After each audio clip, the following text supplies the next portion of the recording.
Sarilate. As Nelson Mandela once said, education is the most powerful weapon which you can use to change the world.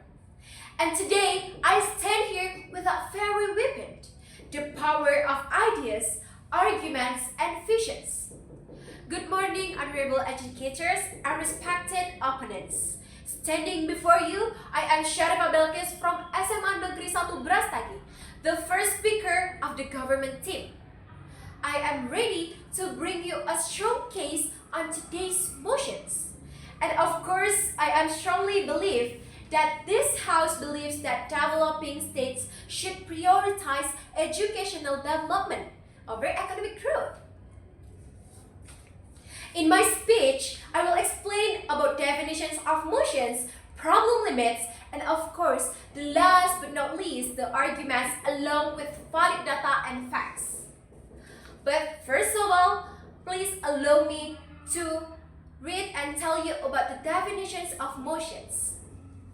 First is what is priority. Priority is something that is regarded as more important than other things and therefore should be dealt with first. Second is educational development. What is that? The educational development refers to effort aimed at improving education system, teaching methods, and learning outcomes. Third is economic growth. Economic growth means an increase in a country's income and productions, showing that the economy is getting stronger. Okay, now let me start with my problem limits.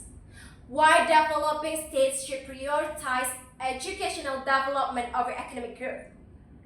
Because prioritizing educational development is not a rejection of economic growth. It's an investment in long-term, self-sustaining growth that actually lasts. You can't build a stable economic on a weak intellectual foundation, and we know that. Developing states that focus solely on short-term economic expansions without educated citizens are building castle on sand. And I have three pillars to make my argument hard to refute. What is that? First is economic growth depends on skilled, literate, and adaptable workforce. Second is without educated citizens, industries lack innovations. Productivity remains low and countries become dependent on foreign labor or exploitations of cheap labor, which is not sustainable, right? Third is countries like South Korea, Finland, Singapore invested first in educational before their economic took off. You can inject money into an economic, but without educate people to use it wisely, it leaks. Education blocks the leak. And now I want to start with my argument. Education empowers structural change. Economic growth just maintains the status quo. Economic growth in developing countries often concentrates wealth in the hands of the few or depends on a stable sector, like extractive industries. Second is education, on the other hand, empowers systematic transformation, creating entrepreneurs, scientists, public servants, and environment citizens.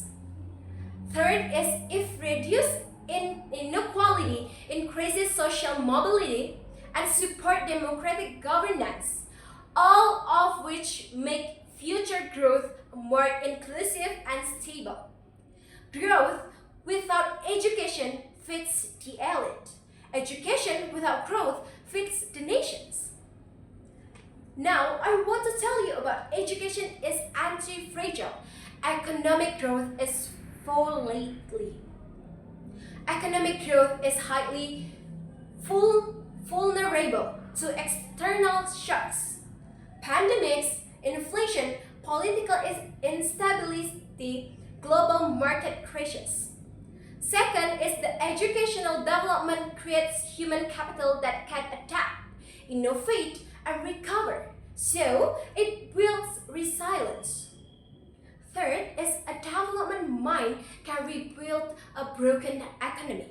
A strong economy without strong minds will collapse under pressure. Developing countries don't need faster GDP.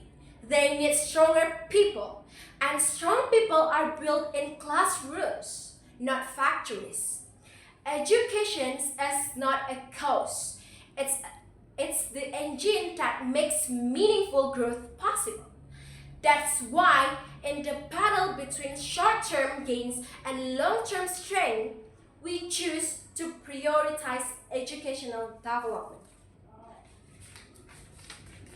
My honorable adjudicators, with all the valid arguments I have presented, I believe I deserve to be winner. $1 can be lost overnight. Knowledge can't. Education is recession proof. That's all my speech. Thank you.